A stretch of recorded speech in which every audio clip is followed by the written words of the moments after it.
अरे भैया इतना क्यों घबरा रहे हो? अंदर डॉक्टर है, सब संभाल लेगी। आप तो बस यहाँ कुर्सी पर बैठकर अपने होने वाले दोनों जुड़वा लड़के का नाम सोचिए। भारती ने अपने भाई सोमेश का हाथ पकड़कर कुर्सी पर बिठाते हुए कहा। अरे भारती, तू क्या कोई भविष्य वक्ता है क्या? जो तुझे पता है मेरे होने वाले दोनों बच्चे लड़के ही होंगे। अरे एक लड़का या एक लड़की या दोनों लड़कियां भी तो हो सकती है। सोमेश की बात सुनकर थोड़ी दूर में बैठी सोमेश की बुआ जी बोली। अरे सोमेश, तेरे एक लड़की पहले से है बेटा, अभी भी तू बहू से लड़कियां ही पैदा कराएगा क्या? अरे हमारे खानदान में लड़कियां कम है, लड़के ज्यादा है। देखना तेरे दो जुड़वा लड़के होंगे। तू तो मुंह मीठा करवाने की तैयारी में कर ली बस। अभी थोड़ी देर में डॉक्टर साहिबा आने वाली है खुशखबरी लेकर। थोड़ी देर में हॉस्पिटल के लेबर रूम से डॉक्टर बाहर निकले और सोमेश को देखकर बोली, बधाई हो सोमेश जी, आप दो प्यारी प्यारी बच्चियों के पिता बन गए हैं। आपको दोनों बच्चियां और पत्नी स्वस्थ है, जाकर मिल लीजिए। सोमेश का चेहरा खुशी से दमक उठा, पर सोमेश की बुआ और बहन का चेहरा ये समाचार सुनकर लटक गया। दोनों ने उदास सा चेहरा बना लिया। सोमेश की बुआ बोलने लगी, हाय राम, एक बेटी तो पहले से थी, अब साथ में दो दो जुड़वा बिटियां हो गई। हाय मेरा सोमेश, तू तो बेटियों के बोझ के नीचे दब गया। तेरी तो किस्मत ही खराब निकली। तू तो जिंदगी भर इन बेटियों को के जिम्मेदारियों से मुक्त ही नहीं हो पाएगा। सोमेश की बहन भारती रोते हुए बोली, सच कह रही है बुआ जी, भाई की तो किस्मत ही फूट गई। तीन तीन बेटियों की परवरिश, उनकी पढ़ाई, उनकी शादी, बस इन सब में ही भाई की तो जिंदगी कट जाएगी। भाई के कंधे तोड़ देगी ये तीनों बिटिया। सोमेश ने थोड़ा गुस्सा दिखाते हुए अपनी बहन और अपनी बुआ को चुप कराते हुए कहा, आप दोनों क्या यह बकवास बातें लेकर बैठ गए? जो बच्चियां अभी अभी इस दुनिया में आई है, आप अभी से उनकी चिंता लेकर बैठ गई। अरे मेरे घर लक्ष्मी आई है, लक्ष्मी मेरे लिए मेरी तीनों बिटियां दुर्गा, लक्ष्मी और सरस्वती का रूप है। और जिसके पास बेटियों के रूप में शक्ति की ये तीनों रूप हो, उस घर में और उस इंसान के पास भला किस चीज की कमी होगी? मैं बहुत खुश हूँ। मेरी खुशी को आप दोनों खुश होकर अच्छा बोलकर बढ़ाइए, ना कि ऐसी बातें बोलकर मेरी खुशी कम कीजिए।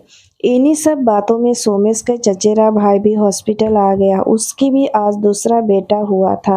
वह खुशी से झूमते हुए मिठाई का डिब्बा हाथ लेकर बुआ जी और सोमेश को खिलाने लगा।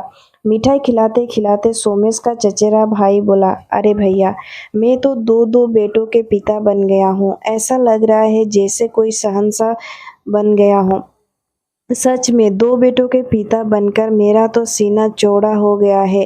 पर भैया, आपके बारे में पता चला आपके पहले से एक लड़की और दो लड़कियां और हो गई है। सच में भैया, बहुत दुख हो रहा है आपके लिए।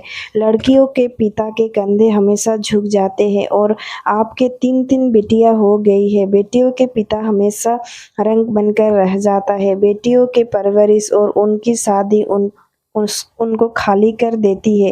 पर अब क्या कर सकते हैं भैया? आपको अब पाई पाई का हिसाब रखकर खर्चा करना पड़ेगा, तब जाकर इनके शादी तक कुछ जुड़ेगा। अब मेरे जैसे बेटों के बाप बनते तो शायद सोच सोच कर खर्चा नहीं करना पड़ता। अब सोमेश के सब्र का बांध टूट गया था। वह जल्दी से जल्दी अपने बच्चों को गले से लगाना चाहता था। सोमेश ने अपनी बुआ और भाई को डांटते हुए कहा, आप प्लीज अपने बकवास बातों के साथ यहाँ से चले जाइए। मुझे मेरी बच्चियों के लिए अच्छा बोलने वाले लोग चाहिए, ना कि आप जैसे छोटी मानसिकता वाले लोग जो बच्चियों के पैदा होते ही उनके बारे में कुछ भी बोले जा रहे हैं। मुझे मेरी बच्चियों के भविष्य के लिए आपकी सलाह की जरूरत नहीं है। सोमेश की बात सुनकर उसके रिश्तेदार गुस्सा होकर वहां से चले गए।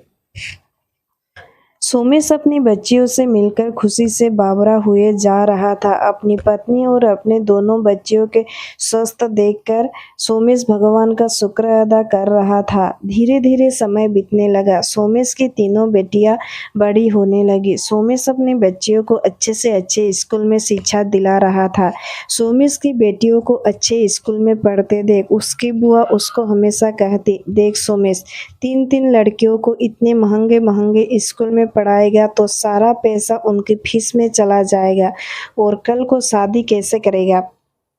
सोमेश अपनी बच्चियों को एक से बढ़कर एक सुविधा देता था। सोमेश की बेटियां भी पढ़ने में बहुत तेज थी। तीनों बेटियां में संस्कार का भी भंडार भरा हुआ था। माँ ने अपने तीनों बेटियों को पढ़ाई के साथ साथ घर के कामों में भी निपुण बना दिया था। तीनों बेटियां पढ़ाई के साथ साथ घर के कामों में भी मदद करा देती थी। सोमेश का चचेरा भाई अपनी आदत से बाज नहीं आता और सोमेश से बातों बातों में बोल ही देता, अरे भैया क्यों बर्बाद हो रहे हैं, पढ़ाई पर इतना पैसा खर्च क्यों कर रहे हैं आप इनकी, अरे बेटियों की शादी कर्जा लेकर करनी पड़ेगी आपको, अरे और अभी एक तक आप उनकी पढ़ाई के खर्चा में अपने लिए घर भी नहीं बना पाए, सारा पैसा बस इनमें लगा रहे हो, अरे अपने लिए भी कुछ तो जमा करके रखो, ये तो चली जाएगी शादी करके, आपके पास क्या बचेगा, कम से कम घर तो बना लो, बंद करा दो इनकी हाई एजुकेशन। सोमेश ने ऐसी बातों पर ध्यान देना कब का बंद कर दिया था। वो तो बस अपनी बेटियों को कामयाब होता हुआ देखना चाहता था, अपनी बेटियों के सब सपने पूरा करना चाहता था।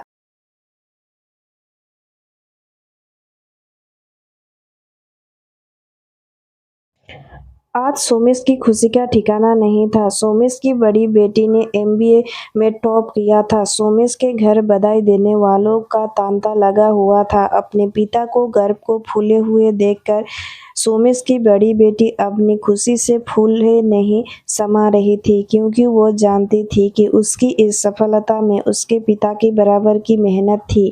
अवनी की एक बहुत बड़ी कंपनी में अच्छी तनख्वाह पर जॉब लग गई। जॉब लगने के कुछ महीनों बाद अवनी ने अपने सब रिश्तेदारों को एक नए एड्रेस पर पार्टी देने का न्योता भेजा। सब रिश्तेदार तय समय पर उस नए एड्रेस पर पहुंचे, एक बहुत ही खूबसूरत जगह पर, जहां पर सुंदर सुंदर नए विला बने हुए थे। चारों तरफ हरियाली थी, साफ सुथरे और बड़े बड़े रास्ते थे। उन विला में से एक विला को बहुत सुंदर ढंग से सजाया गया था। विला के सामने जो खाली जगह थी उस पर सब रिश्तेदारों के खाने का और बैठने का इंतजाम था। सब लोग उस जगह को देखकर खुश हुए जा रहे थे। सब रिश्तेदार आराम से खाना खा रहे थे। तभी सोमेश जी की बुआ बोली, अरे अवनी बताओ तो सही, ये पार्टी किस खुशी में रखी है, कोई खास वजह तो जरूर होगी। तभी अवनी और उसकी बहनें हंसते हुए अपनी बुआ जी से बोली, अरे बुआ जी नेकी और पूछ पूछ लो, आप सबको अब हम बता ही देते हैं यह पार्टी हमने किस खुशी में दी है। तभी अवनी की दोनों बहनें जल्दी से भागती हुई अपने पापा के पास गई और उनको अपने साथ उस खूबसूरत विला के सामने ले आई और एक खूबसूरत सी नेम प्लेट जिस पर मिस्टर सोमेश बीटीओ के घर के राजा लिखा हुआ था, सोमेश जी के हाथों में पकड़ा दी और उसको विला के नेम गेट पर लगाने के लिए बोला, मेन गेट पर लगाने के लिए बोला। सोमेश जी को खुद इस बारे में पता नहीं था, वो थोड़ा अचंभित हो गए। सोमेश जी को यूं अचंभित होते देख उनकी बेटी अवनी बोली, अरे पापा इतना आश्चर्य मत कीजिए, यह आपका घर है, हमारा खुद का घर।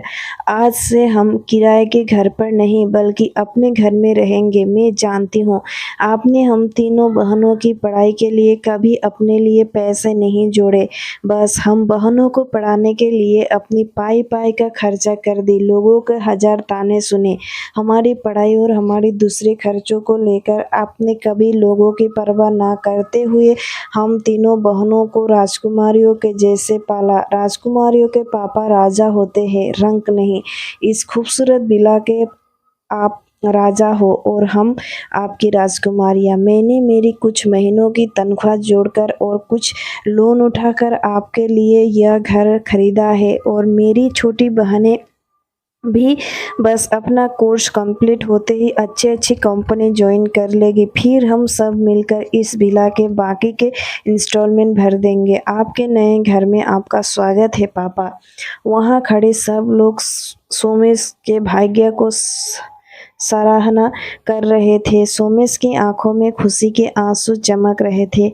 आज दुनिया के सारे ताने और सोमेश ने सुने थे, सब के सब आंसू बनकर पानी में बह गए थे। दूर खड़ा सोमेश का चचेरा भाई आज सोमेश को यूं अपने कंधे चौड़े करके अपनी बेटियों के साथ कदम से कदम मिलाते चलते देख शर्मिंदगी से नीचे गड़ा जा रहा था। उसको समझ में नहीं आ रहा था, जिन बेटियों को पैदाइश पर कभी उसने अपने भाई को बदकिस्मत और रंग तक कह दिया था, आज उस भाई को अब उसकी बेटियों ने सचमुच का राजा बना दिया था। वह आज स्वयं को अपने भाई और भतीजियों को बधाई देने के लायक भी नहीं समझ रहा था। दोस्तों, कहानी कैसी लगी कमेंट सेक्शन में बताना ज़रूर बताइएगा। भी कहानी अच्छी लगी हो तो वीडियो को एक लाइक, एक शेयर और चैनल को ज़रूर सब्सक्राइब कीजिएगा। अपना कीमती समय निकाल कर वीडियो में बने रहने के लिए तहे दिल से धन्यवाद।